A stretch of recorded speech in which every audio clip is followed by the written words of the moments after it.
Kanan is a demoness who crawled out of hell and into the human world with one goal: feed on souls. What she didn't see coming was a total pervert completely hijacking her heart. One day, Kanan slipped into a school, Who Knew Academy, in the city of Tama, a place packed with peaceful students, their little souls ripe and well-seasoned, exactly what she was looking for. Yuji stumbles in out of nowhere, dazed and still shaking from the spell that just broke over his eyes. He has absolutely no idea how he ended up here, looks around, and sees a literal dream standing right in front of him. Kanan steps forward and tells him he's the one who called her, with his own soul. With a sultry gaze, she explains she's here to devour him. She lets her true form bleed through, a dark demonic aura wrapping around her body, and introduces herself as the daughter of Beelzebub, the archdemon of gluttony. Then, in that sinister, silky voice, she tells Yuji to stop stalling and let her get a taste. And this guy bows and thanks her from the bottom of his heart. He is thrilled. Is Yuji seriously about to live out his dream of getting devoured by a girl in a devil costume? Kanan catches on to exactly what this absolute disaster of a human is thinking, and reminds herself that high school boys have one brain cell, and it's always in the gutter. She tries to assert dominance, calls him an idiot for even going there, but then she stops, thinks, waits. Actually, the moment right before devouring someone is the perfect time to steal a human soul. The only problem is that Kanan has zero experience with any of that. But before we go further, let's rewind a few months. Back in Kanan's home, she approaches a throne absolutely buried under mountains of food and says she has a request. Her father greets her with open arms, already inviting her to grab a snack. Kanan takes the opening to tell him that nothing has tasted like anything lately. Beelzebub gets worried on the spot. A dad who's literally the demon of gluttony can't exactly stay calm when his daughter has no appetite. Kanan pitches the solution, a place absolutely full of delicious things. What kind of things? Human souls, obviously.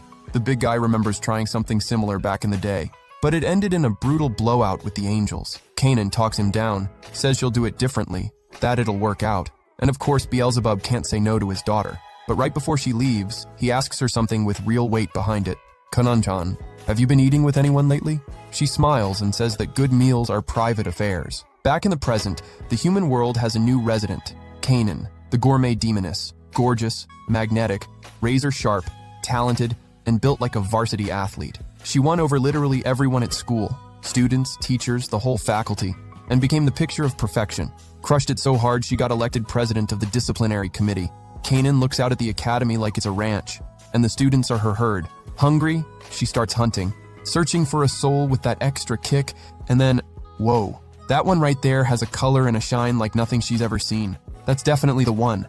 Like a spell, Kanan's voice wraps around that soul, calling the human to come to her. Picking back up where Kanan was about to devour Yuji, the demoness starts breaking down exactly what she's going to do to him. First, peel away the outer layer, then work it with her fingers until it's firm and juicy. She delivers all of this with that dark, devastating stare. And finally, she tells him she's going to taste him herself, with her own mouth. Yuji, who is already pulling off his shirt, desperately begs Kanan to satisfy him. Kanan tries to pump the brakes on this unhinged individual, telling him this kind of thing is only done between people who really care about each other. Yuji absolutely torches her argument, says that's not a problem at all because he fell for her the second he saw her. And then, all innocent-faced, he asks, "Is that why you called me, Kanan? Because you're in love with me?" Kanan sits with that. She's never fallen for anyone before. She starts looking Yuji up and down, actually taking in the guy's whole situation, and realizes he's exactly her type. "I love you, I love you, I love you," Yuji repeats, charging toward her. Kanan feels completely cornered by the sheer chaos of this person. 1,000 thoughts racing. Would it even be okay for the daughter of Beelzebub to catch feelings for some basic human? Then out of nowhere, Yuji pulls back, gets dressed again, and admits he was pushing way too hard. To ease the tension, he asks for just one thing, for Kanan to melt a popsicle with her mouth. The demoness, absolutely horrified by the level of degeneracy in front of her, shuts that down instantly. So the guy makes a different ask, a much simpler one. He asks her out. Kanan, a little flustered, says yes. Yuji completely loses it with excitement, fixes himself up real quick and heads out. Kanan stands there staring into the void thinking, what in the actual hell kind of contract did I just sign? In class, Masaru brings up a shrine cleanup happening over the weekend and asks Yuji if he's coming. He says he'll probably be busy. Sorry, Masaru. That name sets her off immediately. She can't stand being called that. She goes by Nadeko. She snaps that Yuji was wide open all year and now suddenly has plans. Doing what? The guy says it plain and simple. I have a girlfriend now. Oh, that explains it. Nadeko sits back down. 2 seconds later, wait, what? Yuji got a girlfriend? She's completely blindsided. Never in a million years did she think this goofy nerd would pull that off. She asks if they at least call each other by their first names. Yuji reacts like she just asked him the most important question in the universe. Kanan is at the academy window, eyeing her next meal like a chef surveying the kitchen. Then Yuji materializes out of thin air, scared her half to death. Kanan yelps and hits the floor, demanding to know if he can please stop appearing out of nowhere like that. Senpai, please call me by my first name. Kanan's confused at first, but gets it. He wants that intimacy. The demoness gets a little flustered dealing with this guy's nerve, but then it clicks. This is the perfect power move. The shy look sharpens into something commanding. Yuji is vibrating with anticipation. Kanan almost finds it cute, watching him squirm like that. She plays it up like it's a huge moment. Yo, nothing. She was too embarrassed to get it out. She mentally rehearses it, tries again. Same result. The words just die in her throat. Yuji picks up on exactly what's happening, which only makes Kanan more flustered. So she flips it, tells him to say her name since he's the one who started this. Kanan. That was enough to shatter her internally. She turns into an absolute mess. In her head, this perverted human wanted the thrill of saying her name out loud. Yuji says it again. And it's like she breaks all over again every single time she hears it. Then he leans in close to her ear and whispers it softly. Kanan is done. If this keeps up, she's going to completely fall for her own prey. Yuji goes to whisper it again and catches the most devastating slap she's ever thrown. The kind of slap a mom delivers after checking her kid's search history. Kanan gets up to leave, but right before she goes, she finally says his name. Yuji short-circuits entirely. He shouts her name back, and Kanan face plants onto the floor. Walking down the stairs, still not fully recovered, Kanan spots a couple in the hallway and tells them to break it up. Dating on school grounds is against the rules, and she is the disciplinary committee president. She glances around and starts thinking about how wild high school students are. No self-control, no filter, their minds in the gutter around the clock. With a savoring expression, she appreciates every little soul just waiting to be consumed by her. Yuji pops up behind her again. Another jump scare. Kanan asks what he wants. He says that since they're a couple, they should spend as much time together as possible. The words leave Kanan completely off balance, but then his next question hits like a truck. Yuji wanted to know where they'd have their first time. Kanan is horrified. This shameless creature couldn't even be bothered to suggest dinner first. She pulls herself together and, with full authority, asks him where he thinks it should be. His answer, the park, out in the open. The demoness calls him a freak and shuts it down immediately. Second suggestion, the movie theater? She calls him an idiot. She'd already made it crystal clear that anywhere public was absolutely humiliating. So Kanan starts laying into him that something like this needs to happen in a room, with privacy. Then she stops, realizes what she just said, has a full internal meltdown. Yuji offers his room. Kanan, embarrassed that she let her imagination run that far, composes herself and says a date is fine, but she's only going to his room if his parents are home. Back at the window, looking down at the courtyard, Yuji shows up and asks if they can walk home together. Kanan, panicking, asks why on earth she would do that. Because we're dating, he says. That answer hits her like a dart. She goes beet red, thinks it over, and agrees, fully pretending she's the one calling the shots. Walking home, Kanan keeps falling behind, her heart going haywire just from being near Yuji. He asks why she won't walk beside him. She makes up the most unhinged excuse, that she could be the target of a random attack at any moment. Before she can spiral further, Yuji pulls her in close, and the demoness becomes a complete disaster. Trying to help, he reaches out for her hand so they can walk together. Kanan has an immediate meltdown. If they hold hands, she might end up pregnant. This guy has to be some kind of demon running an evil scheme, but if she refuses, he'll think she's scared. All of this is running through her head at 1,000 miles per hour. Kanan finds a solution. Put Yuji on a leash. In this completely absurd moment, she feels like a girl out on a walk with her little dog and asks him how he's doing. He answers, totally happy that he's in paradise, that he loves being her little puppy. The demoness is absolutely floored. That is not what she was going for. So annoying. Stomping ahead in frustration, Kanan grumbles to herself about all this nonsense. That exhausting human wrecks every single plan she makes. Yuji calls out to her. She thinks it's in her head and keeps walking. Then she looks back and realizes she'd been dragging the poor guy along the ground the whole time. He says, all pumped up, that he's never had a walk like that before, and that he actually liked being a little pet. Kanan shouts that it was an accident. This was not pet play. The two of them at the park. Yuji says there's something he's always wanted to do there, with her. Kanan flashes back to what he said earlier and starts spiraling. Nope. He just wanted to eat a croquette. During the conversation, Kanan asks for a little sauce for hers. Yuji refuses, dead serious, saying the flavor of a croquette doesn't need any help. The demoness is thrown off, a guy this unhinged being this passionate about a croquette. But honestly, she kind of finds it adorable. She takes a bite and is genuinely surprised by how good it is. So is Yuji. And then he says something that actually makes her stop and think, "It tastes so much better because I'm eating it with you, Kanan." Down in hell, Kanan's dad is wondering how his daughter is holding up in the human world. That's when Ami, Kanan's maid and caretaker, shows up right in front of Beelzebub, surrounded by that ridiculous mountain of food, getting begged to do something about her mistress's situation. Meanwhile, Kanan kicks off her day bright and early. To pull off the whole normal human act, she planted herself inside a totally average human family. At breakfast, she cheerfully hits them with a good morning. The parents, the little brother, the whole crew.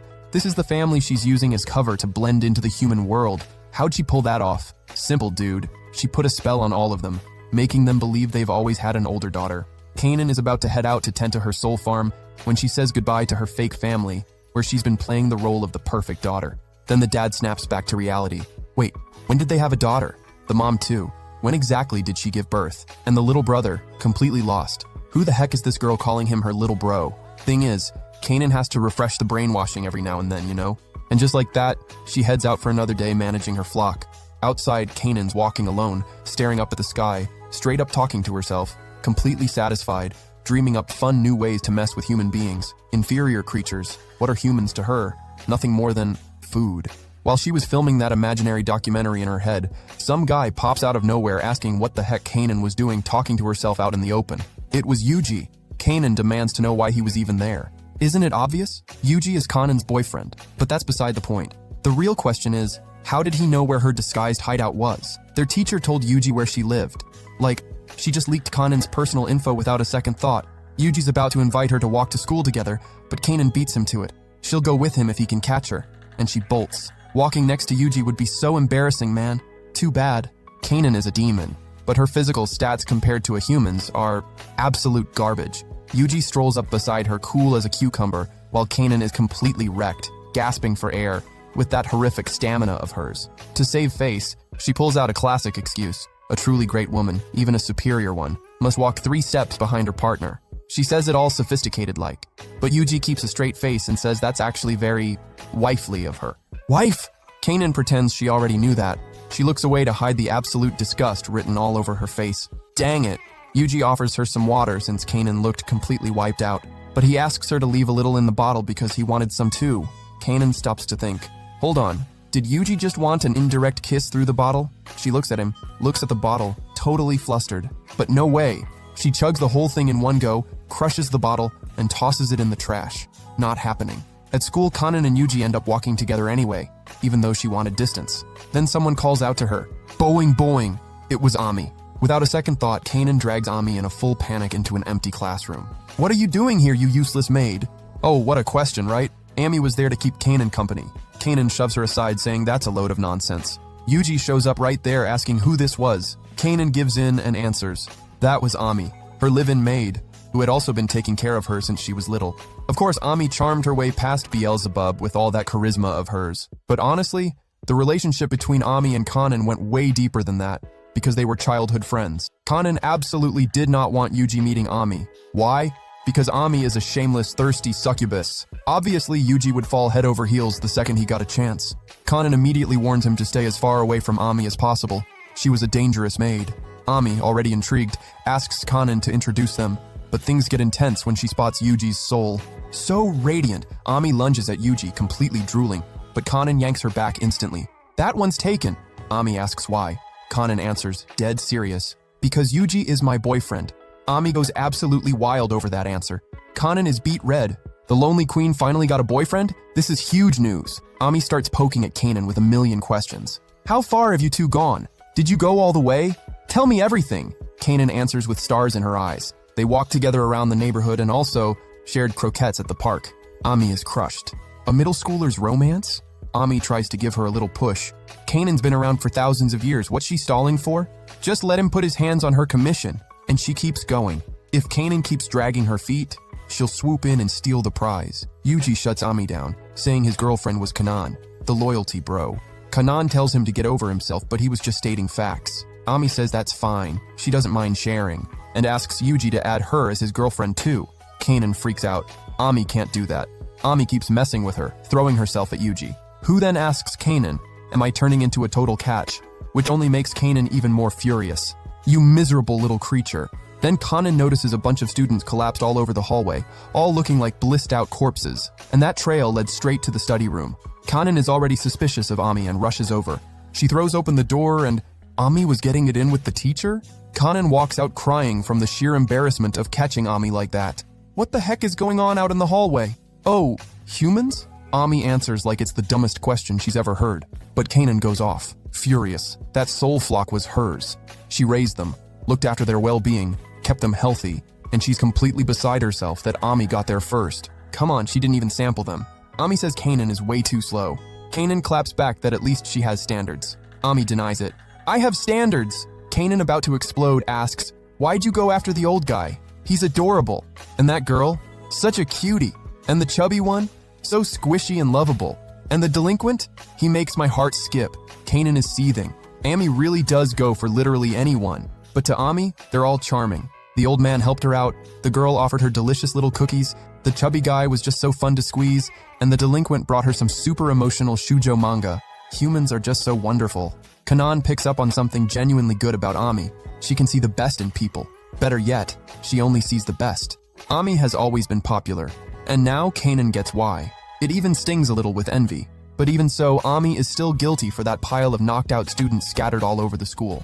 Kanan apologizes to Ami for not understanding her sooner, but she couldn't go messing with those students anymore. Wiping memories is a whole ordeal. So Kanan takes the opportunity to ask one thing. "Does Yuji seem attractive to you?" She gives this little puppy dog face waiting for the answer.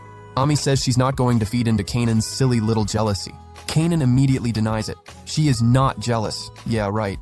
Kanan starts pacing back and forth, all worked up over Yuji. She was scared he'd end up in Ami's clutches. Just the thought of it was pure torture.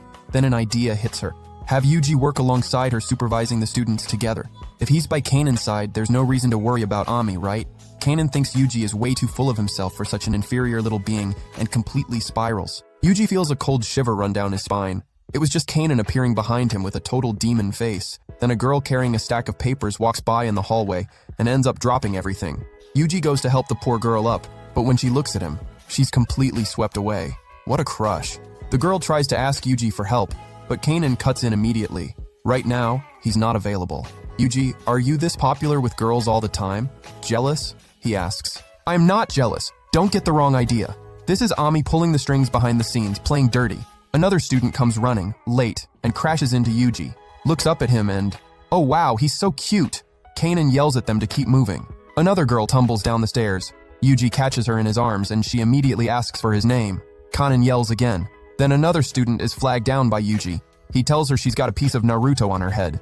It's a hair clip, genius. But the girl thinks it's the most charming thing ever. What an interesting guy. Kanan loses it one more time. Are you living inside a rom-com right now? What is even happening? Girl after girl after girl. Does Kanan have to remind Yuji what he is to her? Boyfriend, he answers. Kanan is overwhelmed hearing Yuji say that so easily. Then Yuji gets text from Masurao. Kanan asks who that was. A childhood friend of his. Kanan reads the messages and every single word sends her into a new spiral. Yuji lights up reading Masurao's texts. Kanan is angry and heartbroken at the same time. This Masurao had no business acting like Yuji belonged to her. You miserable little creature. Leaving school, Kanan walks with her back to Yuji. He asks if she's mad. Kanan says no, but she immediately spins around and starts rubbing her head against him. "We have a thing, don't we? You're officially banned from looking at other girls. Full-on clingy girlfriend energy." Yuji laughs and says she's so cute when she's jealous. Kanan denies it, obviously, but she quickly melts under Yuji's spell. A little touch. Ah, what an incredible feeling. The little demon gremlin has been tamed. Ami watches it all from up on the school rooftop, thinking about how Beelzebub would react to finding out about Kanan and a human. But just seeing the look in Kanan's eyes was convincing enough to root for this love. Ami has her fun in her own way too. After all, the teacher got wrecked. Kanan was in full demon mode, no joke. The way she was staring at the table where her boyfriend was sitting with some other girl, you could feel the tension in the air. And from her little corner, Ami was watching everything in silence, probably hoping for absolute chaos. That encounter was about to turn into a bloodbath. Delicious. Yuji lit up the second he saw his girlfriend walk in. Dude probably thought it was fate or something. Kanan told Fate to go kick rocks because she only had one thing on her mind. Who was this girl sitting with her man? Yuji moved to introduce her, said her name was Masurao, but the girl cut him off to introduce herself as Nadeko. Nadeko, that childhood friend of Yuji's. Kanan immediately filed her under home wrecker. Nadeko was here to steal her man, simple as that. And to make it worse, Yuji and his little bestie were sitting there being all friendly in front of Kanan, like two happy nerds without a care in the world, beyond annoying. Nadeko tried to explain that the two of them had been inseparable since they were kids. Ami of course jumped right in and started digging for more details about this whole friendship. There had to be some good stories in there, right? Nadeko said it was nothing major, like they'd just play together at the park and have sleepovers. Sleepovers? The audacity. They literally slept together? Kanan had made her decision. She was going to destroy Nadeko right then and there. And Nadeko felt that dark energy immediately. Anyone would have. Kanan could spook literally any living creature. Nadeko leaned toward Yuji and whispered, "Who was this terrifying weirdo?" Yuji answered casually, "That was his girlfriend, Kanan." Everything clicked for Nadeko in an instant. That's why she was getting the death glare. Kanan had obviously taken the friendship the completely wrong way. Nadeko tried to clear the air. This friendship existed because of their parents. It was just a childhood thing. Kanan let the energy drop for a second and asked if Nadeko was trying to be slick about it. Nadeko rushed to explain herself again, but every single thing she said hit Kanan like a punch to the face. Close families, next-door neighbors, they go grocery shopping together. A date? Kanan told Nadeko to shut it, said she'd heard enough, but her rage had gone way past any normal level. Kanan started levitating like some kind of deity, grinning in the most unhinged way possible, describing in full detail exactly what she planned to do to Nadeko. This was serious. This was terrifying. Nadeko ran to Yuji for backup. The guy was completely hypnotized by Kanan's smile, mesmerized, head over heels, totally useless for any kind of rescue mission. Nadeko switched into full survival mode. She started going off about how Kanan and Yuji were the most perfect couple ever, the best, the most gorgeous. An absolute flood of compliments straight from someone who does not want to die today. Kanan wasn't buying any of it. Nadeko went back to Yuji. He was still on another planet. This was bad. Kanan was already gearing up to end Nadeko, who kept on talking, desperately trying to save her own skin. Then came Nadeko's last play. Kanan is Yuji's wife, and just like that, tamed. One word and it was over. Wild how fast that worked. Kanan walked up like she was about to compliment Nadeko's word choice, but then drew herself up with that sinister expression and called her a lowly little creature. A lowly little creature? Nadeko flinched, but Kanan was still giddy about being called a wife. What a scene. Nadeko was left with the most confused feeling. Nobody had ever called her a lowly little creature before. What even was that? That night, Ami was serving Kanan her tea, saying that whole thing earlier had been so entertaining. Oh, wait, actually the tea wasn't for Kanan. Ami told her to help herself. If it were up to Ami, that whole situation earlier would have been a full-on bloodbath. Stay tuned for next time. Kanan started venting about how inconsiderate Yuji was. Even while in a relationship, he was running around with other girls. She should have been the one having lunch with him. But Kanan caught herself and played it off, saying she was a superior demon who didn't share meals with just anyone. Still, it was bugging her. So why not grab her little brother, pull him into her lap, and use him as a stress ball? Ami started breaking down the situation. All this little dating game stuff could become a real problem for Kanan. If the goal was to devour Yuji's soul, it'd be way easier without feelings getting involved. Kanan had completely forgotten the whole point was the soul. But wait, this was actually an opportunity. If Kanan got Yuji to drop his guard, game over. Easy. Ami thought it was genius, but for it to actually work, they needed a date. Kanan got flustered immediately. No way. Did she really need to go on a date? Yes. A date was the fastest way to make someone fall for you. Plus, it's the most normal thing in the world for a couple to go out together. Ami started explaining the easiest way to ask someone out. Nom. Kanan shoved her away. She was absolutely not doing that with Yuji. Then at least just ask him to hang out. Was Kanan really going to let Yuji's little friend walk all over her like that? Ami pulled exactly the right string. Was a demon's daughter really going to lose to some basic human girl? Kanan was sold. She'd ask him tomorrow. She'd show Yuji what it meant to go out with a demon. Kanan's spellbound parents watched the whole thing from across the room and exchanged a look. When exactly did we adopt a maid? The next day, it was time for the ask. Ami was hyping her up from the sidelines. Do it without hesitating, Kanan. Kanan started off saying she had her weekend free, but when it came time to actually say what she wanted, her hands started shaking. The words wouldn't come out. The system crashed. Kanan was a nervous wreck. Nothing was happening. She bailed halfway through, tried to reset, but every time she got to the hangout together part, she froze up again. Hang out and throw hands is what actually came out. She tried again. Go out for a walk. Yuji took it his own way. She wanted to go out.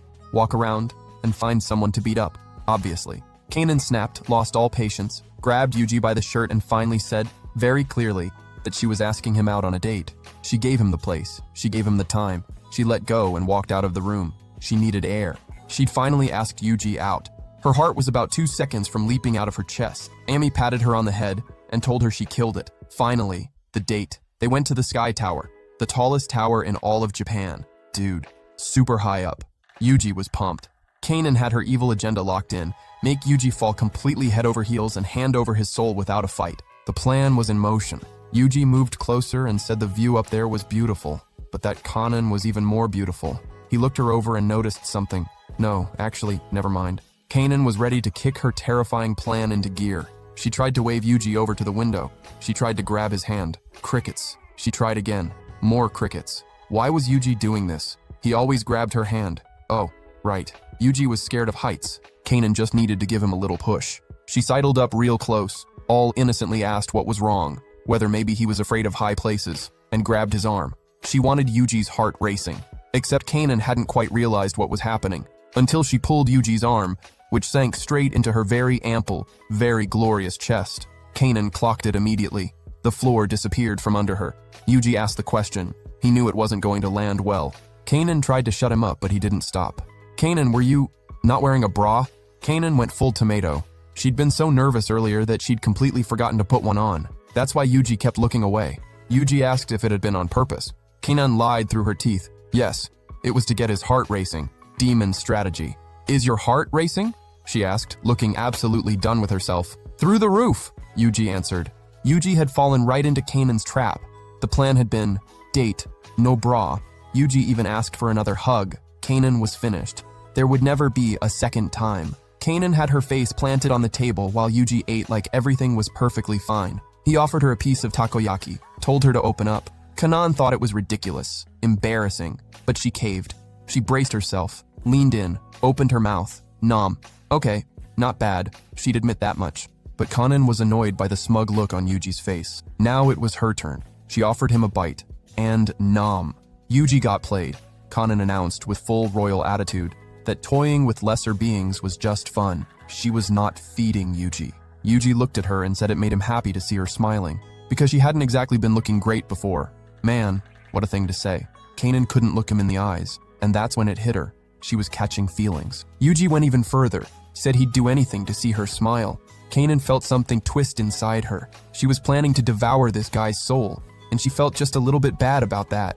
She let herself smile. She didn't fully understand what she was feeling, but until she figured it out, she'd leave Yuji's soul right where it was. She held up the takoyaki and asked for a do-over. Yuji got emotional. He'd been bracing for something way worse, so thank God it was just that. Kanan said it was nothing like that, and then a very long argument started. That last meetup between Kanan and Yuji was a huge source of pride for Ami, because after the first meeting comes the kiss, and after the kiss comes the most exciting part of all, getting to first base. Ami was so pumped to witness that. PE class. Kanan was all sweaty, the air thick and heavy, that suffocating heat, and Yuji shows up out of nowhere, straight up admiring Kanan in that little gym outfit. Ami watched with all that anticipation. The kiss had to happen now. Yuji was taking in every detail of Kanan, trying to get closer. But did Kanan let him? Yeah, right. Total fail for Ami. Yuji threw a whole pity party, convinced Kanan had been stringing him along this whole time, that everything had been a lie. Kanan had to admit the embarrassing reason. She smelled like sweat. That's a tough pill to swallow, because Yuji was dying to get a whiff of Kanan. He even said he'd use her dirty socks as a face mask. Kanan found that beyond disgusting. This guy has serious issues. But the hopeless dude wouldn't quit. He went full zombie mode on Kanan. The idea of taking in her unique scent was just irresistible. Yuji said he'd absolutely love that smell. Love the smell of sweat? That actually convinced Kanan. If it was that good, why not? She stood up, totally embarrassed. And Yuji finally buried his face in that little scent of hers. While Yuji was having the time of his life, Kanan's heart was going absolutely haywire. But out of nowhere, Kanan snapped back to reality. Why on earth was she letting herself be put through something this humiliating? Was Kanan the weird one here, for making Yuji kneel like that? Yuji sniffed so deep that Kanan started getting worried, especially when he described what the smell was like. Kanan smelled like fabric softener, but her smell has nothing to do with laundry products, dude. Yuji lent Kanan a towel, since she'd dropped hers. Kanan buried her face in Yuji's towel. Oh wow. The smell was so sweet. That calming scent. She could have kept her face there forever. But she snapped back to reality again. She was acting like a total weirdo. Yuji wanted to know what she thought of his towel's smell. Obviously, Kanan wasn't going to answer. She said she hadn't even smelled it, but why all the denial, huh? Ami was so disappointed. At this rate, the kiss was never going to happen. There was no other way. Ami was going to have to give things a little push. Inside the school, while Kanan was patrolling, she noticed her hearing was acting up. Super weird, since her demon hearing could reach over 100 meters. Some strange voices came from somewhere. It was Ami whispering. Sounded like temptation straight from the devil himself. Ear cleaning on your boyfriend's lap. Yuji fell headfirst into that spell. He pulled Kanan in for an ear cleaning on his lap. By his own words, he had mad skills at it. Kanan was low-key excited. It felt like a dream, especially since Yuji seemed like the perfect loyal servant. Next, he'd probably offer up his own soul. Kanan finally told him to go ahead. What a moment. It reminded her of her mom, who used to clean her ears when she was little. She missed the underworld. Yuji touched the tip of his finger to Kanan's ear. What a feeling. She got all flustered from that touch. It was like being touched in all the right places. Kanan's ears are super sensitive. Any touch from Yuji set off insane sensations in her. Yuji touched deep inside the ear. Chills! Kanan had to hold back the sounds she was making. This nerd was driving her absolutely crazy. Ami was so happy. Keep going, keep going. Yuji was loving those cute little pointed ears, feeling Kanan's shaky breathing on his thighs. She couldn't take it anymore. Felt like she was about to pass out. The audacity. Yuji kicked it up a notch. Massages and a gentle breath right into her ear. Kanan was hitting her limit, and then it was over. She held on through all of it. Yuji was genuinely skilled. Kanan said it was no big deal just to keep her cool. Oh no. Yuji was ready to put in way more effort on the other ear. Meanwhile, Nadeko was looking for Yuji, until Kanan's scream startled the heck out of her. Not that deep, Yuji. Nadeko hit the floor, traumatized. Were those two really doing that at school? Ami's plan didn't work out, but obviously she wasn't about to stop there. Later on, Ami was living her best life in a kiddie pool she'd dragged into Kanan's room. Such a vibe in that heat. Kanan was absolutely melting. The AC had broken, but there was no way she was getting in the pool with Ami. Yuji showed up at the door calling for Kanan, but Ami took the chance to show off for the guy, calling him over for some fun. Yuji is a total sucker for a maid in a bikini. Ami told Kanan to put on a bikini too, but she refused. Like she'd ever lower herself like that. Yuji dove face first into Ami's look and snapped a ton of photos. Ami started getting under Kanan's skin. She was getting all the attention from a guy who goes crazy over girls in bikinis. And Kanan caved. What a twist. Yuji and Ami were thrilled. Both of them were splashing around in the pool while Yuji was absolutely losing it over them. Kanan felt eyes on her, and not just that. She could feel Yuji undressing her with his gaze. She squeezed that creep's eyes shut. Get out of here right now. Yuji at least wanted to get one last look at Kanan's swimsuit up close. Obviously, she wasn't having it. He got the message and stood up to leave, sulking. But on his very first step, he slipped. Guess where he ended up? Face first in Kanan's swimsuit. All that embarrassment earned Yuji a massive slap across the face. Kanan lost her patience and stormed off. But on her second step, she fell. Guess where? Right on top of Yuji! The two of them face to face. Kanan was shaking from head to toe with embarrassment. Ami seized the moment to snap some pics. Why not just keep going from there? Absolutely not. Once things cooled down, Kanan and Yuji were patrolling through the school. Ami was trying to make her move. Those two needed physical contact and a kiss. She switched outfits on the spot. Time for the Gyaru student look. The plan was to let a little dog loose to run up to them and startle them. Action. The dog jumped on both of them. Yuji grabbed Kanan. Protection mode. It worked. Nope. The dog ended up biting Yuji's butt. Try again. The plan was to bump into Kanan and make her grab Yuji's arm. Ami launched herself full force at Kanan and sent her flying. It worked. Oh no. That made Kanan flash back to the braless encounter. It was a full-on trauma response. The poor girl was on the ground, sweating and shaking. Ami wasn't giving up. Knock them both out with a ball to the face? Nope. Make Yuji trip and fall face first into Kanan's backside? He got smacked. Smack something weird into Kanan's face? That didn't work either. Ami was done playing nice. Time to go heavy. She grabbed a mattress and threw it at both of them with everything she had. Now we're talking. The two all pressed together. Didn't any urges come up? Kanan wanted to know what the heck Ami was even doing there, and Yuji couldn't hold up the weight anymore. Ami pushed even harder. The two were getting closer and closer. On the last shove, their noses touched. Kanan was losing her mind. Her horns shot through the roof with all that chaos, that demonic rage. It was the end of Ami's life, but she's a succubus. She had to make sure those two had some real heat between them. Kanan calmed down. For that reason, right? Later on, in Kanan's room, she'd finally finished everything she had to do. Ami seemed a little bummed out. She asked whether Kanan had zero game at all.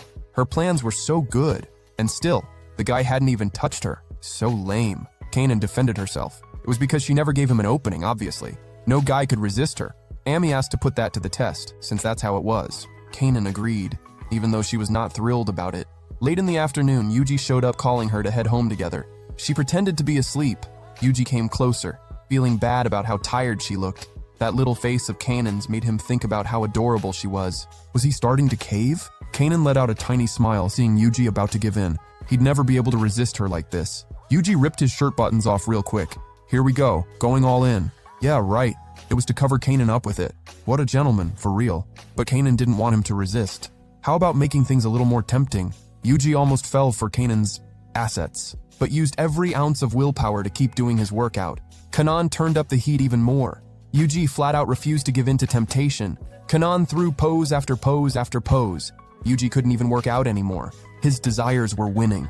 Kanan got all sad. She'd tried everything and Yuji still hadn't touched her. Maybe she really had no game. She couldn't even manipulate a high school boy. She felt like a pathetic excuse for a demon. Yuji couldn't hold back. He touched Kanan's little face, but bolted immediately after. Harassment. Nadeko was just minding her business until she saw that creep running around shirtless. Trauma. Ami walked into Kanan's room, disappointed. Was something off with Kanan? Nope. She was absolutely giddy over Yuji's touch. Unbelievable. Maybe a kiss next time. Just another regular day in Yuji's class, or so they thought. Class kicks off with the introduction of a new student, and the moment she walked in, you could already tell this girl was unlike anything they'd ever seen. She was dressed like an actual saint. Literally. Her name is Jean, but before she even gets to introduce herself to the class, Jean spots Yuji, and her eyes just light up, dude. Like she's staring at an actual angel. She ignores everyone, walks straight across the room in a beeline, and heads right for him, saying she had finally found him. She trips, hits the floor, but jumps right back up and grabs Yuji's hand with everything she's got, telling him everything would be okay, that she was going to protect him. Protect Yuji from what exactly? From a demon, obviously. Yuji just stood there, completely dumbfounded, not knowing what to say.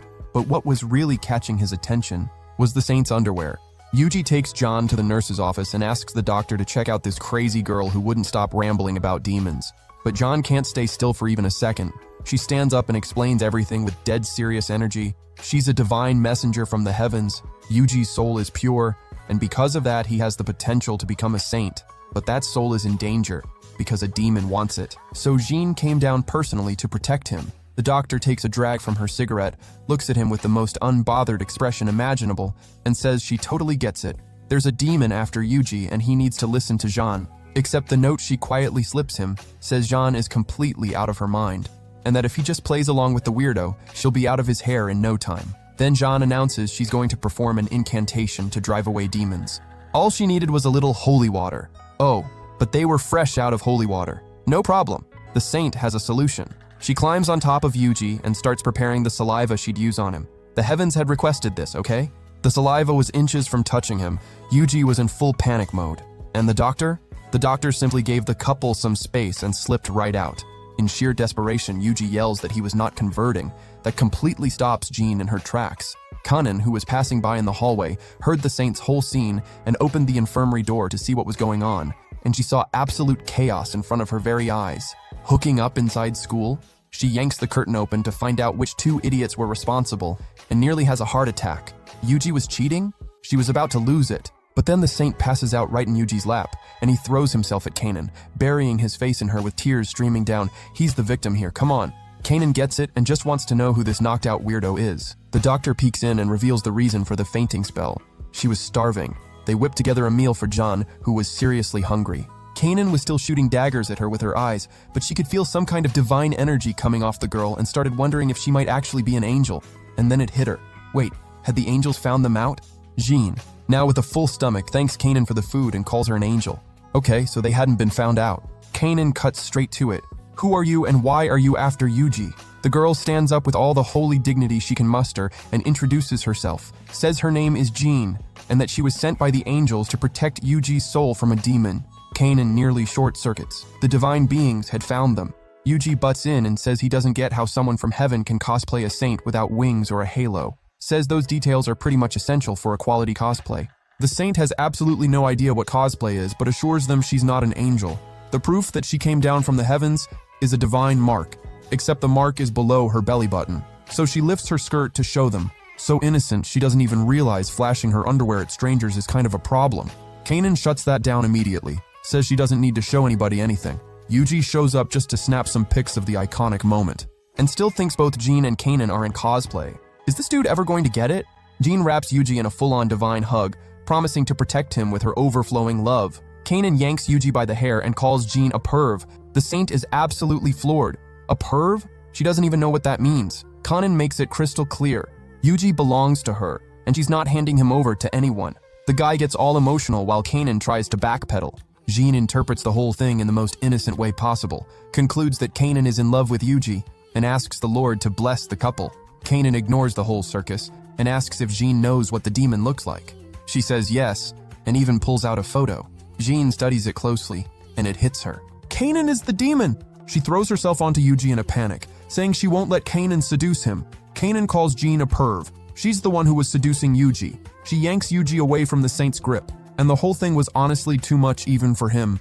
Furious, Kanan calls Jean the demon. That absolutely destroys the saint. That was a massive insult to throw at a divine being. The two of them fight over Yuji while he's secretly feeling like the biggest catch in the world. The dude tries to settle it diplomatically, says they could all just hang out together. Jean gives him another divine hug, says everything is fine because she has love in abundance, and takes off pulling Yuji by the hand like she's running a 100-meter dash. Seeing their hands locked together sets Kanan on fire. She had never held hands with Yuji before, and this crazy little saint just ripped that moment away from her. Kanan takes off after them, absolutely fuming, going full sprint, until she realizes Jean had stopped dead in her tracks behind her, struggling with something. The girl had gotten stuck. Her outfit had snagged on a branch. Kanan even goes back to help her out, but Jean refuses to give in and starts pulling with everything she's got. With her precious outfit about to rip, she finally breaks free and just collapses on the ground, completely wiped out. Says she'll let it slide this time, and slowly drags herself off somewhere. The next day, Kanan was already gearing up to deal with the saint once and for all. Everything in place, weapons, barricade, and Yuji as bait. She was going to get payback on Jean for stealing the first time she'd ever held someone special's hand. Ami shows up all hyped, saying she was shocked the angels had actually noticed them there, and that she was joining the fight. Time kept passing, and nothing. Total snooze fest. Only Kanan was still holding her post. Then the intercom announced the end of the school day and asked everyone to clear out. The saint never showed. Kanan gets annoyed and goes looking for Jean herself. She tracks down the address and heads over. It was a cardboard box house. The saint was broke, huh? The two of them walk up and peek inside. There was an old man inside confessing his sins to Jean. She tells him he's welcome in the kingdom of heaven. And as thanks, the old man leaves food for the saint. Kanan and Ami step inside, startling Jean. Kanan wants to know why she ditched her post watching over Yuji. Jean explains she was guiding a lost soul when, out of nowhere, a whole crowd showed up wanting to convert. Some guys pick a fight with Kanan for cutting in line, and then randomly burst into tears, saying Jean had saved them. In reality, it was that totally unhinged figure of hers turning heads for all the wrong reasons. You know what I mean. That freaks Kanan out, and she starts sending each of them packing. Jean gets sad. Those guys' offerings were literally how she was eating. Kanan actually feels a little bad, and just tells the saint to go back to heaven, but she can't. She can only go back once the mission is complete. Paradise is amazing. Perfect weather all the time, food whenever you want it, and the angels are gorgeous. But until she protects Yuji's soul from a demon, she's not going anywhere. Kanan says she's not going to devour his soul, at least not right now. The saint asks why. Kanan can't bring herself to say the truth and just gets more and more flustered. Ami steps in and blows up her whole spot. Says what Kanan really wants is to do something dirty with him. Kanan denies it with everything she has. Jean asks what something dirty is. Is it a demonic ritual? The saint starts inching toward Kanan and asking questions. Kanan, completely mortified, explains that it involves like touching someone's body. Jean wants to know how. With your lips, Kanan says. The saint wants to know how. It's, Kanan says, kissing. The pressure keeps building. Kanan beat red, practically losing her mind from embarrassment. Then Amy decides to step into the role of teacher. She breaks it down for the saint like it's mating. Jean almost gets it. She knows dogs and horses mate to have babies, but she doesn't understand why Kanan would do that. So Amy gives her a full-on lesson, even pulls up some videos. Jean is shaking, completely traumatized. She thought babies came from the stork. The saint walks out of the cardboard house, kneels under the open sky, and lets the tears fall. Nobody knows exactly what was going through her head, but that moment marked, without a doubt, the end of her innocence. The next day, Jean was sitting on a little bench, still processing the trauma.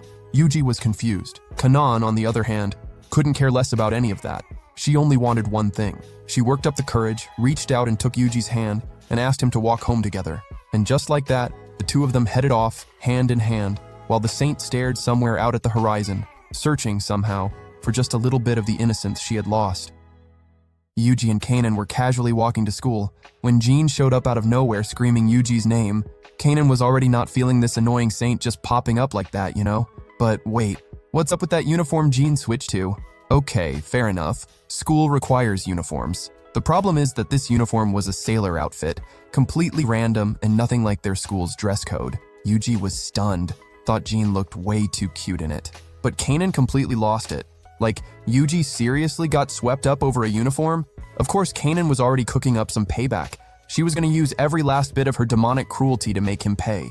Kanan was already in her room, fully ready to go scorched earth. But here's the catch. The moment Yuji saw her like that, she knew she'd die of embarrassment. She didn't even have time to mentally prepare. Yuji barged into her room without even knocking. He clocked her outfit instantly, and it completely messed with his head. He was absolutely starving for Kanan. But all that craziness got cut short by Jean, calling out for Yuji just outside. The second Kanan realized that, she panicked. The last thing she needed was the saint thinking she was being petty and jealous. At that point, the only move was to hide. Nadeko and Jean walk into the room and don't see anyone, but Jean's nose was telling a whole different story, dude. She could literally smell Yuji. He and Kanan were squeezed together inside the closet. Yuji was getting more and more worked up, feeling Kanan pressed right up against him, especially with that cute outfit she had on. Jean kept creeping closer and closer to her target, so she decided to check the closet, since that's where Yuji's scent was coming from. Right as Jean finally opened the closet door, she got distracted by some snack Nadeko found on the floor. What a relief, seriously. The two of them could finally breathe again. But then, Yuji wanted to know why Kanan was wearing that outfit in the first place. She explained that it'd be mortifying if anyone else saw her in it, but that she dressed up like that just for Yuji, because she thought he'd like it. Like it was an understatement. Yuji thought it was adorable, like the cutest thing ever. Kanan started freaking out as things got more and more intense inside that tiny closet. Yuji kept inching closer with his lips, and she was basically losing her mind. Until Kanan finally couldn't take it anymore. The two of them tumbled out of the closet in a super suspicious position. The saint immediately assumed they were trying to make a baby. Ami and the teacher were hyped about it. What a total disaster, bro. The next day, Kanan had her face buried in her pillow, trying to work up the nerve to look Yuji in the eye after all that mess. When she finally left the house, he was right there, calling out to her so they could walk to school together. On the subway, it was so packed that Kanan and Yuji had no choice but to stand super close again. The train swayed and the two of them almost kissed. Kanan couldn't even understand her own fear of kissing him. After all, they were dating. This stuff was supposed to feel normal. Yuji picked up on how uncomfortable she was, so he invited her to ditch class. The two of them headed to the beach. That was everything for Kanan. It was her first time ever at a beach, feeling the freezing cold ocean water for the very first time in her life, until she stopped and thought about it. Could she really still call herself a model student after skipping class like this? But then Kanan started wondering what Yuji's actual reason was for bringing her to the beach. He said he just wanted to make a memory with his girlfriend, but that only made Kanan more paranoid. Just the two of them at the beach. No interruptions, open ocean all around. Yuji definitely had something sneaky planned. He wanted to finish that almost kiss from before. Then he called Kanan over to sit next to him, but obviously he wasn't about to let her sit on the dirty ground. So Yuji scooped her up like a princess and held her in his lap. She saw pure perfection in Yuji right then. A meaningful kiss at an amazing spot, in the kind of position every girl dreams about. How is anyone supposed to resist a guy like that? Yuji held her tighter, telling her to get ready, but Kanan's heart was anything but ready. Yuji finally did what he'd been planning. He wanted to take a photo with his beloved girlfriend, obviously. Kanan ended up pouting in the picture. Of course, she was expecting a kiss. She was so disappointed, had built up all this romance in her head just for it to end as a photo op.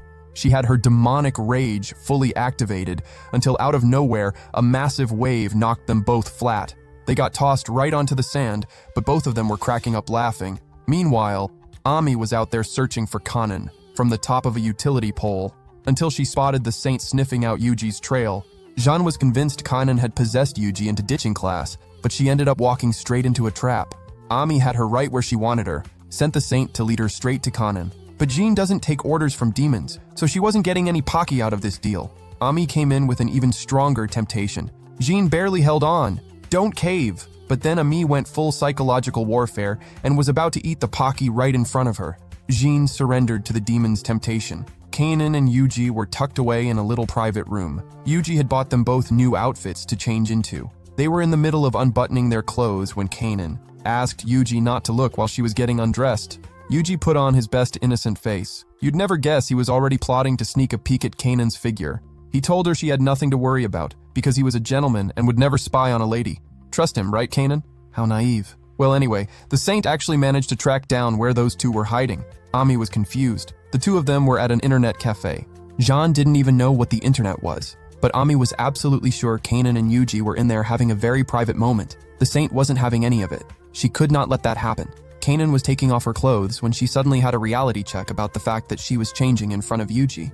Even with him blindfolded, she ended up getting shy. But Kanan trusted the process. Yuji was well blindfolded and would never dare peek without permission. He was going absolutely insane, able to picture everything Kanan was doing just from the sounds. When she took off her bra and underwear, Yuji was holding himself together by a thread, desperately wanting to see Kanan with nothing on. But then, out of nowhere, she asked Yuji to take off the blindfold and look at her. Since that's obviously what he wanted to see, Yuji nearly jumped out of his skin.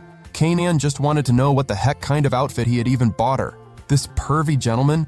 Jean was digging into an ice cream, completely focused on eating as always. Meanwhile, the two of them slipped right past both girls unnoticed from behind. Ami went to one of the rooms, hoping to catch Yuji and Kanan doing something spicy, but she was too late. Gina was completely mesmerized by a computer and started praying to it, asking it for food. And Ami, total disaster that she is, absolutely refused to give up on Kanan. Yuji and Kanan were out wandering around when they passed by a Ferris wheel. Kanan had never seen one before. They don't exactly have those down in the underworld.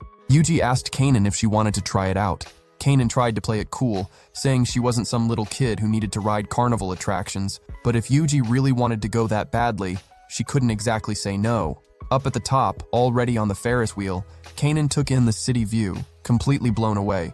This was genuinely so cool, until Kanan sat back and asked Yuji why he'd wanted to ditch class with her in the first place. Yuji started to say he wanted to do something with Kanan, but he got embarrassed and couldn't quite finish the word that starts with Som. Kanan's jaw dropped. So Yuji really did want to do that, but then he said he just wanted to celebrate being young. She had genuinely thought Yuji was talking about making babies. Ditching class with someone you like is literally every high schooler's dream. And on top of that, Kanan had been so uncomfortable on the train. She felt genuinely touched by the romance of it all, even without fully understanding the feeling yet. She told Yuji he'd totally nailed it because she'd had the time of her life. She reached out her hand to him, asking for more of this. Spending time with Yuji was something Kanan really truly loved. That made Yuji so happy he started bouncing around. He shook the cabin so hard Kanan ended up falling right on top of him. That left Kanan completely mortified, until she noticed a suspicious presence in the cabin behind them.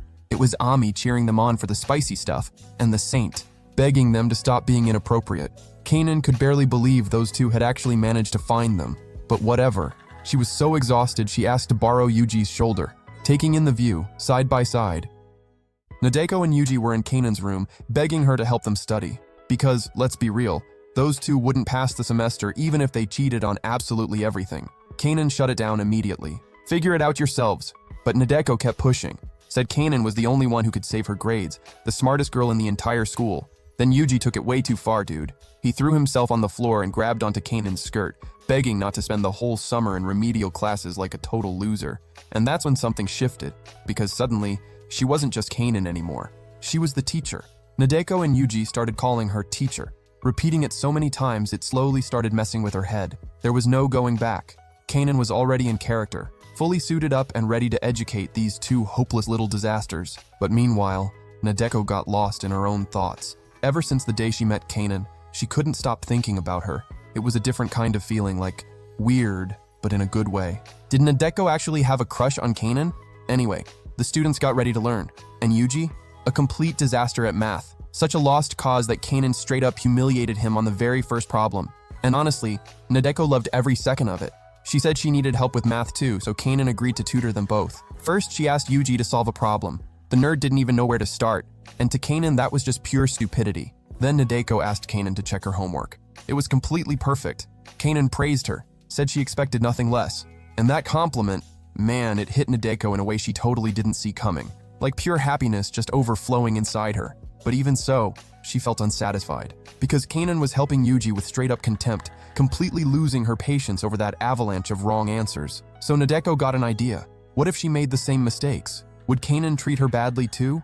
She tested it. But Kanan saw the errors and explained with all the warmth in the world that she just needed to slow down and take her time, and she'd get it. So sweet. Nadeko made a face. Back to Yuji. He couldn't get anything right. Kanan kept telling him he was a useless bug who didn't have a single working brain cell. Watching that, Nadeko tried making the same mistakes, and Kanan just rolled with it. Totally chill. That's just how learning works, right?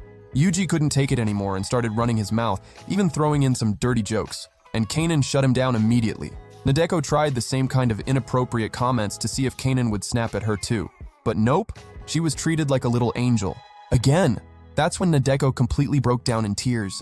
Kanan had been roasting Yuji this whole time, and all Nadeko wanted was for Kanan to treat her the same way. The truth? Nadeko was a total freak who was into being treated badly. That night, Kanan was back home enjoying a nice relaxing shower. Meanwhile, her fake mom picked up a phone call, a very unusual one. A deep, masculine voice was asking for Kanan, said he was her father.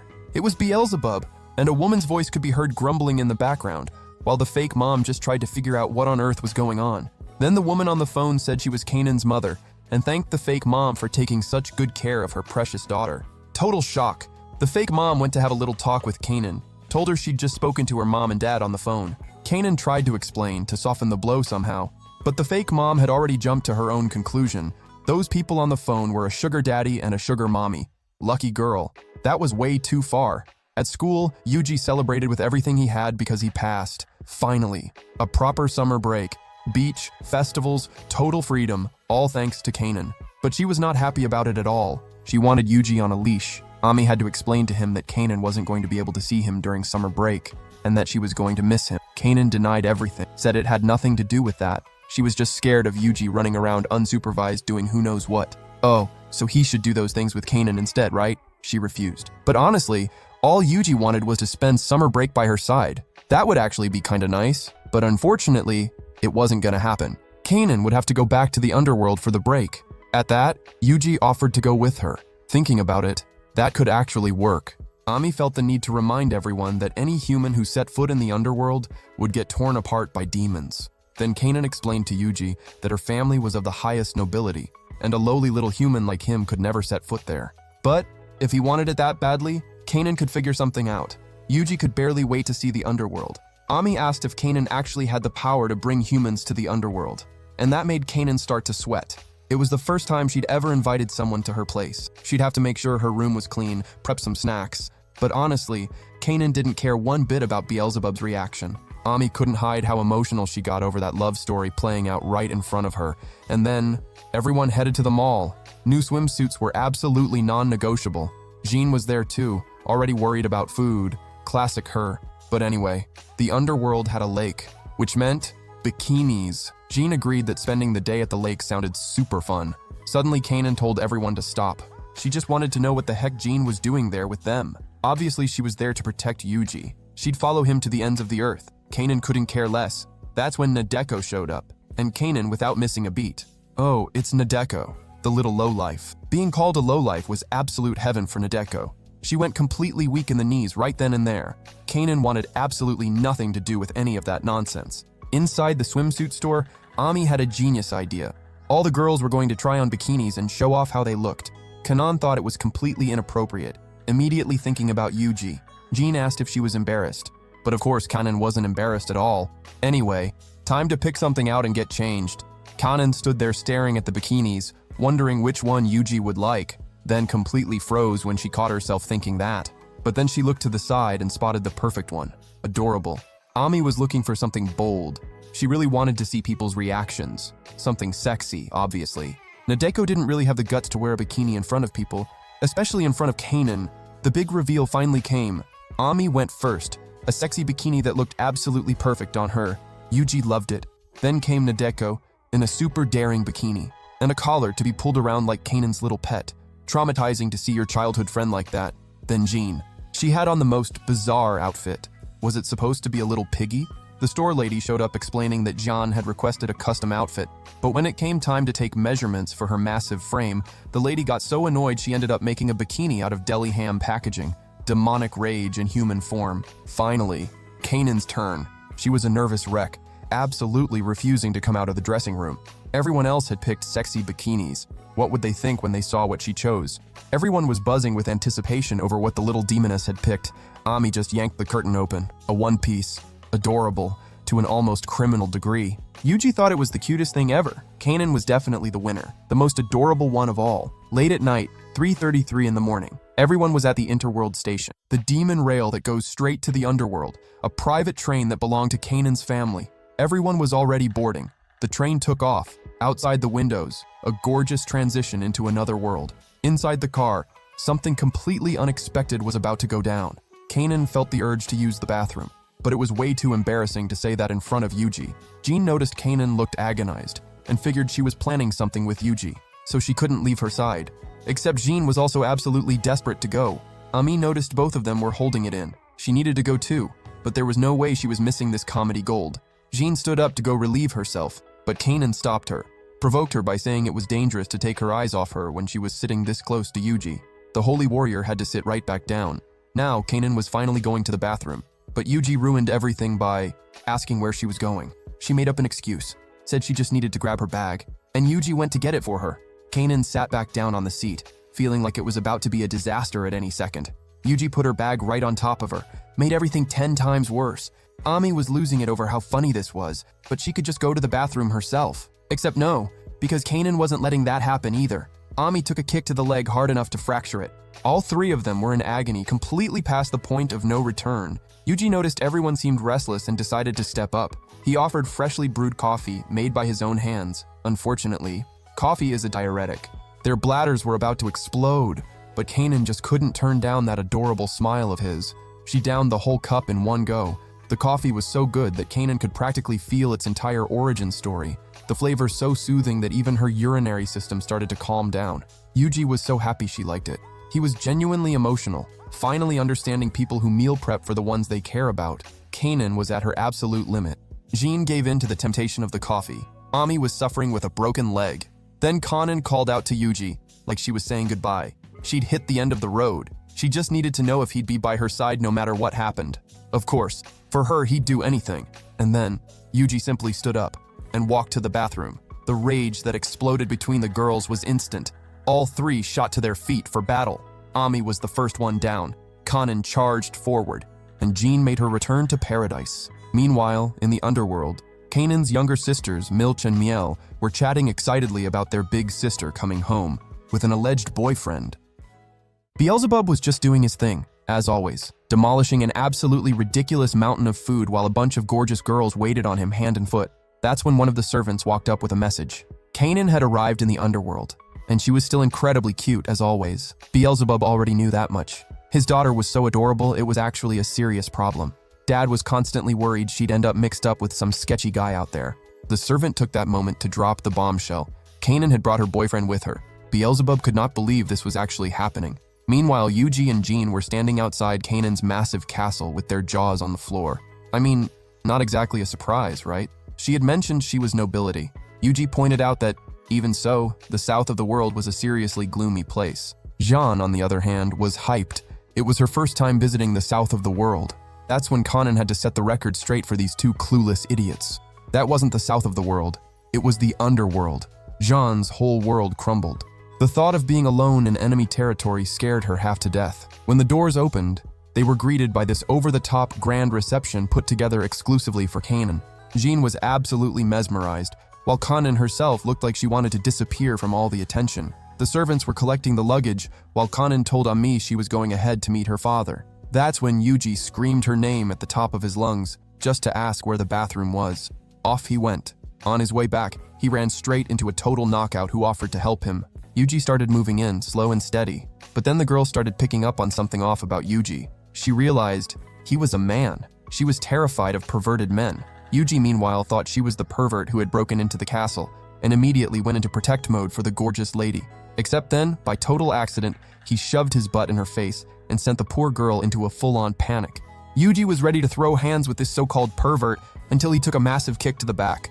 It was Milch and Meal showing up to defend their mom. Lilim, Milch said with complete seriousness that making their mom cry was a mistake he was going to regret, and Meal echoed every single word. But the girls were completely let down once they figured out what Yuji's whole deal was. He went straight into saying there was a pervert loose in the castle and that he needed to protect everyone. Milch had to spell it out for the dork. The pervert in this situation was him. Lilim was bawling like a baby. Meal stepped in to explain that their mom had an extreme case of androphobia, a serious, intense fear of men. Because of that, one of the house's sacred rules was that no man was allowed anywhere near her, not even guests. Milch was already cooking up a punishment. Yuji was going to suffer big time. That's when Miel dropped the info. This guy was actually a human. Milch's eyes lit up. She said she had never seen such a premium little piggy before. Yuji naturally had absolutely no idea what the whole piggy thing was about. Milch threw herself at him, ready to devour him on the spot. Yuji was honestly kind of down for it, but then his conscience kicked in. He was completely Kanan's, and that weighed on him. Lilim stepped in. If Yuji was the guy with Kanan, then this little piggy already had an owner. Milch wasn't devouring anyone. Yuji realized everyone here was part of Kanan's family, and it was time for introductions. On the other side of the castle, Kanan was in Beelzebub's room, and the very first thing he wanted to know was whether it was true that his daughter had a boyfriend. She was so not ready for this conversation, not even a little. She had brought Yuji to the underworld on a total impulse. This might actually cause serious problems, dating a human and all. Beelzebub didn't even wait for her to open her mouth. He crushed the watermelon in his hand, sent that entire mountain of food flying, and leaped on top of Kanan, completely overwhelmed. He was over the moon. Kanan had no idea what was going on. She had braced herself for the end, but not this. Lilim showed up right after to congratulate her daughter. It was so good to see her dating someone. And since Lilim was terrified of men, she had been pretty worried at first, but she could see that Kanan was the type to make her mother proud. So she grabbed Jean and told Kanan that her girlfriend was absolutely adorable. She also added that instead of dating dirty, gross men, girls should be dating other girls. Beelzebub thought that was wonderful, especially since this one was from the Divine Kingdom. The younger sisters also gave their seal of approval to the top-tier little piggy Kanan had brought home. Jean got a little dreamy-eyed at the thought of Kanan wanting her as a girlfriend. But yeah, no. Kanan told everyone to calm down and said she was going to explain everything. Her boyfriend was Yuji, the horror. Kanan stumbled all over herself trying to explain, saying it was more of a contract than an actual real relationship, that obviously she wasn't falling for some inferior little creature. The younger sisters and Lilim were disgusted at the idea of Kanan being with a human. Miel said she knew Kanan had expensive taste, but having ulterior motives with her food was going way too far. Kanan told everyone to stop making her sound like some weirdo who was into her meals, but everyone had some receipts from the past to back that up. Then, Lilim announced with great reluctance that Yuji had already been prepped to be dinner. They had assumed the human was part of the ingredients Kanan had brought along. It was time to present the main course, fresh soul, served alive. What an absolutely terrifying scene. Kanan demanded an explanation from Yuji. Why had he just let them do that? He simply figured it was a family tradition. That's when Yuji spotted the big, bare-faced man. He clocked immediately that this was Kanan's father, and bowed to him with full composure, saying it was an honor to be in a relationship with his daughter. Kanan thought Yuji was so cool. Holding it together like that in front of an archdemon wasn't something just anyone could pull off. Yuji was seriously something else. She grabbed his shirt and leaned her head against him, saying how incredible he had been back there. Beelzebub then declared with every ounce of conviction he had that he would never allow Kanan to date a human. Kanan's life was over right then and there. But then Beelzebub sat back down, puffed up with pride. He had always wanted to say that. Lilim told him he was being extra, and he admitted himself it was a joke, but that, as a demon, he couldn't just roll over and accept this relationship that easily. So he handed Kanan a little slip of paper. A stamp rally. To officially date Yuji, she would have to win over all 4 of them. Yuji accepted the mission with full enthusiasm. He wanted everyone's approval. Everyone went quiet, but was definitely laughing on the inside. Milch flat out refused. Meal too. And Lilim rejected the very concept of a man with every fiber of her being. She wanted to support her daughter's love life, but with a man, that was a completely different story. Kanan even muttered that if Yuji were a girl, everything would be so much easier. That gave him a brilliant idea. He threw on a cute little outfit and, boom, completely passed as a girl. Kanan couldn't believe it. He was too cute for her to process. Yuji walked up to his mother-in-law and announced that he was a girl now. His name was Yuko. Lilim started scanning Yuji from head to toe until she noticed the hairy legs. Kanan thought it over and figured Lilim was probably specifically scared of men who had already gone through puberty. Yuji's saving grace was an antidote. He knocked it all back at once, and the effect was instant. Yuji transformed into an outrageously adorable, soft, squishy little baby. Kanan handed baby Yuji over to Lilim, the cutest thing in existence. He was babbling and cooing in her arms while Lilim reflected on how precious men were when they were small. She just couldn't understand why they grew up and turned into these degenerate creatures consumed by lust. If only they could stay babies forever and never grow up. Yuji went back to being his usual chaotic self, and Lilim had absolutely no reaction. She passed out on the spot. When Lilim came to, she announced she was going to bake a cake. That even without handing over the stamp, she was going to do this. The only catch was that, unfortunately, Yuji would have to stay as far out of her line of sight as humanly possible. For him, obviously, that was totally fine. He was more than pumped to try his mother-in-law's home cooking.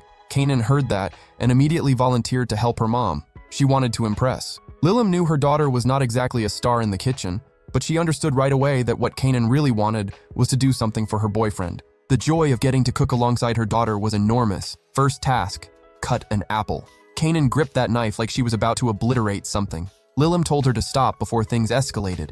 She patiently showed her how to hold the knife properly and cut carefully so she wouldn't nick her fingers. It worked. Now it was Kanan's turn to try on her own. She was so focused, so tense, that Lilim even considered having her practice on toys first. But in the end, Kanan had cut everything up perfectly. It was the first time Lilim had ever cooked with her daughter. Better take a photo to remember this by. Kanan cracking an egg, opening a bag of flour, beating the egg whites. Lilim was so emotional she declared she was never washing those utensils. She was going to frame them on the wall. Kanan begged her to stop, but it was no use. Lilim was too happy seeing her daughter put in effort for someone she cared about. Kanan tried to protest that it had nothing to do with that, but Lilim knew. If it weren't for Yuji, she never would have seen her daughter cook. That's when she caught Yuji trying to sneak a piece of the cake before everyone else and smacked his hand. Rude. Kanan didn't understand what had just happened. Then it hit Lilim all at once. She had touched a man. The panic was immediate. Kanan scrambled to calm her mom down while everything around them went up in flames. The cake was finally done. Beautiful. But Lilim remembered one finishing touch that was missing. Kanan already knew exactly what it was. She accepted it with embarrassment, but she accepted it. The two made gestures with their hands, casting a love magic over the cake as its frosting, and it became instantly delicious. Yuji thought the whole thing was the most wholesome thing he had ever seen, which made Lilim reflect that in 1,000 years of life, no man other than her husband had ever touched her. But she herself had touched one. What was wrong with her? Yuji was begging Kanan to zap the cake with more cuteness beams. The younger sisters showed up, and the moment they saw that Kanan had made a dessert, something that had literally never happened before, they immediately figured out she was trying to impress Yuji. Kanan started fumbling over her words, insisting that this whole thing had nothing to do with anything. Milch went straight for a forkful of cake, to sample Kanan's generosity. But of course, Kanan wasn't about to let Milch take the first bite. This was the first cake she had ever made. She wanted Yuji to try it first. She just didn't have the guts to admit that in front of everyone. Milch, naturally, wasn't dumb. She knew exactly what was going on. Kanan scrambled for an excuse, saying that if the cake tasted bad, she would rather Yuji be the one to suffer for it than Milch. So she handed the slice to Yuji. He received that blessed piece of cake with all the gratitude in the world. It was the first thing his girlfriend had ever made for him after all. Milch wasn't about to let it go that easily. She suggested, with that signature crooked smile, whether Yuji wouldn't like Kanan to feed it to him directly. He practically shouted that he would absolutely love that. Kanan had no choice but to cave to her little sister's dirty little scheme. Meanwhile, Lilim was in a concerning state, repeating over and over that she had touched a human after 1,000 years. Kanan was just about to feed the cake to Yuji when Milch swooped in and snatched the piece. The fires of hell erupted inside Kanan, but before she could go too far, Milch grabbed a tiny bite and placed it in Yuji's mouth. It really was delicious. But what Milch actually wanted was for Yuji to know that the two of them had just shared an indirect kiss through the fork, and that's what unleashed the beast in Kanan. But it wasn't over yet. Milch said it was no big deal. After all, Kanan and Yuji must have done way more intimate things than that by now. At least that's what Milch assumed. And when she realized she had stolen Kanan's first indirect kiss with Yuji, she called her big sister slow. Kanan took off after Milch, ready to tear her apart, but ended up grabbing her mom by mistake. Lilim snapped back to reality immediately and told Yuji to try the cake. Another indirect kiss. Kanan really was slow. But while all that chaos was going down, Jean was sitting next to Beelzebub, absolutely going to town on an enormous plate of meat. The two of them had the exact same appetite. For Jean, even the underworld could feel like paradise. When Kanan and Yuji went to ask Lilim for the stamp, she said yes. but with one condition. Every man in the family had to be honest, never give in to his own desires, and be strong. So Yuji would have to pass a test of courage. Yuji was just waiting for the test to kick off when Lilim showed up looking absolutely stunning in a yukata. Honestly, it's the outfit for this kind of deal, but Yuji couldn't care less about her. All he wanted was to see Kanan in a yukata. Speaking of which, Kanan was hiding in a corner, desperately trying to dodge Yuji's gaze. But that didn't last long. She showed off her outfit, all nervous about what he'd think.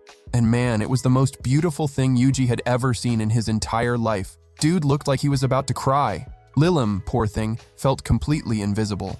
Like, hello? She was wearing a yukata too. All right, time for the test.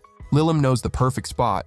Surrounded by spirits on all sides, Kanan was just happy to see her mom warming up to Yuji, which made him curious enough to ask why Lilim doesn't like men in the first place. See, Lilim was famous for being the most beautiful woman in the underworld.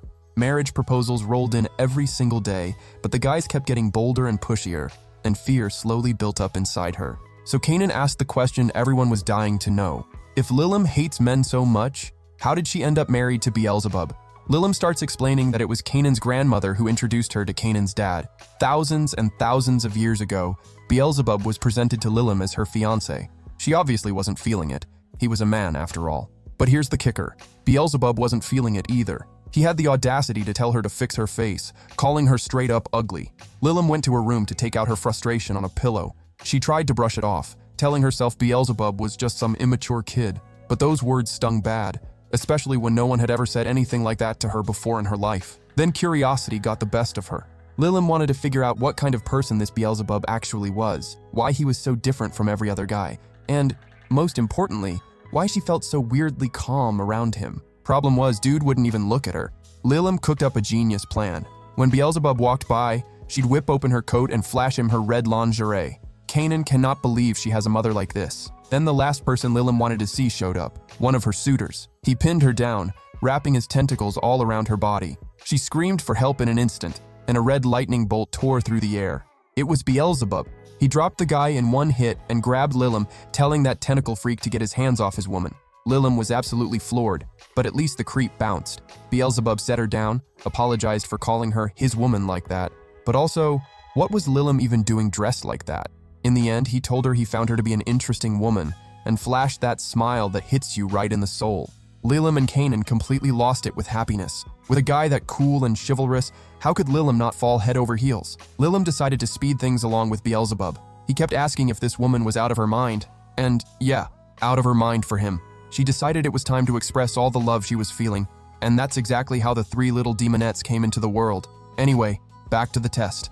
The goal is to reach the shrine safely. Yuji thought it'd be a piece of cake. Kanan agreed. She's not even scared of ghosts. Total lie, by the way. Lilim is a demoness. Literally. But she's not about to make this easy for them.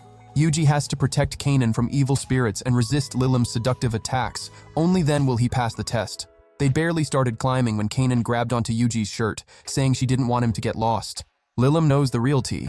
Kanan is scared of ghosts. Time to make her move. She shrieked that her hair was a total mess, making both of them spin around to look at her. Yuji started screaming at the sight of such a gorgeous nape of a neck. Lilim felt a little proud of herself for hyping the guy up with so little, until she realized he was talking about Kanan's neck. This dude literally cannot contain himself in front of his own girlfriend's beauty. Lilim figured his reaction was fair enough, but it was time to make things harder. She started bouncing her melons, saying it was so hot out there. Yuji screamed again, all dramatic, eyes locked onto what was jiggling. Lilim felt proud once more. Men just can't help themselves around that kind of thing. But it was Kanan, again. Lilim face planted on the ground, devastated. She can't believe Yuji actually resisted her charms. But then, by accident, Lilim's melons ended up fully on display. Yuji couldn't handle seeing something so adorable and round. He needed to touch it, needed to bury his face in it. He dove right in. A cat. Chubby. Absolutely precious. Who wouldn't want to pet that? Lilim was furious, but she had no choice but to give Yuji a passing grade. The worst part is that she's the one feeling like a failure as a woman. She keeps wondering if she's actually ugly, or if it's just because she's more of an auntie type. Meanwhile, all Yuji cared about was the fat little cat. Out of nowhere, the kitten grew massive and launched everyone flying. Lilim crashed to the ground, soaking wet, but that wasn't even the issue. The real problem was where Yuji ended up. She scrambled to her feet and took off running, and he didn't even fully register what had just happened until his eyes landed on Lilim, skin glistening, yukata completely disheveled. He charged toward her like an animal. Lilim was mortified to be seen like that by her own daughter's boyfriend. Yuji could not hold it together anymore. Lilim threw herself on the ground dramatically, begging him not to give in to her charms. And who was paying any attention to Lilim? Yuji's eyes were completely glazed over, staring at Kanan. Some spirits were whispering in the forest. They had a job to do. Then a girl showed up, telling that whole bunch of idiots to get moving. Outsiders were invading their territory, and it was their job to stop it. But one of them pipes up with a warning. The problem is, these outsiders are the wife and daughter of Master Beelzebub. The girl was stunned, and went straight to have a talk with Lilim. This is Kodogan, daughter of the tentacle guy. She's been holding a grudge against Lilim for rejecting her dad back in the day. Lilim politely apologizes for trespassing in the territory of Dagon, the tentacle dude himself. But Kodogan isn't trying to hear any apologies. Her father's pain is her pain too. Now she's going to make Lilim pay for every humiliation Dagon suffered because of her. The tentacles go straight for Lilim and Kanan, but Yuji steps in the way. Kanan yells at him to back off because he's no match for a demon. Lilim, meanwhile, can only think about how chivalrous it is that Yuji wants to protect her, or at least that's what she thinks is happening. Yuji shouts that he's not letting anyone lay hands on someone important to him. Lilim is completely beside herself. She's absolutely convinced he's talking about her. Kodogan knows Lilim is terrified of men, so she ties Yuji up with his face shoved right into her balloons. Dude had no idea where he even was. Lilim kept begging him to stop because Kanan was right there watching. Kodogan even pointed out that the two of them seemed like they were having a good time. Kanan hit her limit. There was no way she was letting this girl force her into being cheated on. Kodogan had no idea what all that rage was about, but Kanan didn't hesitate. She unleashed her full power and absolutely fried her. The other two crashed to the ground. Yuji was in serious pain, and Lilim was off in her own little fanfic in her head. She convinced herself that Yuji has feelings for her. She started feeling guilty for being a married woman, saying she just can't return his feelings. Then he pulled his shirt off. Lilim thought he was gearing up to make more little demonettes, but nope, he just wanted to cover her up. And that's when Lilim saw Beelzebub's smile shining through Yuji's smile. Kanan then hugged her man from behind, making him completely lose his mind with the two large, soft spheres pressing against his back. Finally home. Time for a bath. Kanan was happy to see that Lilim and Yuji were actually getting along. They had fun even on the way back, but it was a little worrying just how close they seemed to be getting. Santa showed up asking why Kanan's balloons are perky and pointing forward, but hers aren't. What a perv. Ami went after Jean to give her a proper bath. On the other side of the wall, Yuji was practically drilling a hole through it trying to listen in. A female voice warned him that peeping was strictly prohibited. But Yuji's a gentleman. He would never peep. Just listening is enough for him. Then he realized, a woman? It was Lilim. She was just there to wash his back. Sure, totally. Yuji just wanted to bail. He couldn't figure out why his mother-in-law was in the men's bathroom.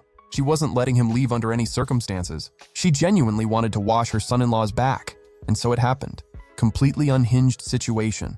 Lilim starts thanking Yuji for everything, saying she's going to give her blessing for his relationship with Kanan. Yuji was so happy. But then she apologized for not being able to return his feelings. Even so, she was glad to know he considered her an important person. He didn't even know he said that. And another thing, Yuji is Kanan's boyfriend, which in Lilim's head basically makes him her son. So she's gonna love him like a son.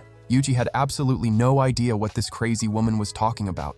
Lilim pounced on him like a literal demon. She wanted to wash every inch of Yuji. After all, it's completely normal physical contact between a mother and her son. Yuji finally snapped and screamed for Kanan. She burst into action, kicked through the wall, and demanded to know what was going on. When she looked over and saw that traumatizing scene, she leapt in to save Yuji from Lilim's clutches. But Lilim said she just wanted to get her little baby boy all clean. Kanan didn't understand any of it. She also concluded that her mom had completely lost the plot. So Lilim handed the soapy sponge to Kanan to wash Yuji's lower half. As if! Kanan can barely touch him normally, let alone with him fully naked and the whole family watching. Yuji ended up flat on his back, and everyone got a clear view of the little Yuji-making equipment making its grand appearance. All three of them stared, but it was too much for Kanan. The poor girl passed out. A little while later, Kanan woke up. To her surprise, Yuji was right there beside her. She tossed and turned, trying to piece together how he ended up there. She paused for a second and decided to experiment. She laid her head on his arm. It felt absolutely wonderful. She never would have had the nerve to ask for that normally. When she looked over, she saw Yuji was wide awake. Surprise after surprise. He asked why she stopped, telling her she could lay on his arm as much as she wanted. Kanan just wished he could forget any of this had happened. Yuji sat up, noticed he was in her room, and got inexplicably happy about it. But the poor guy was so wiped out he face-planted right into Kanan's lap. He needed to rest a little, okay?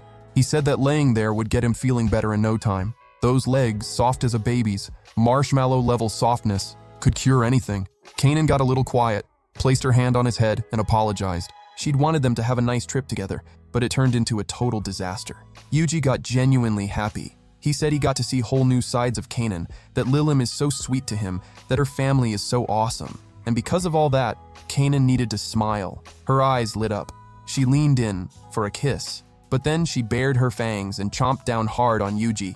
That was payback for goofing around with Lilim. He was a little scared, but it was fine. Yuji took the chance to ask if he could sleep over. Absolutely not. And so, next day, Kanan hadn't slept a wink with Yuji in the same room as her. Then someone showed up from the divine realm. She said she'd come to take Yuji away.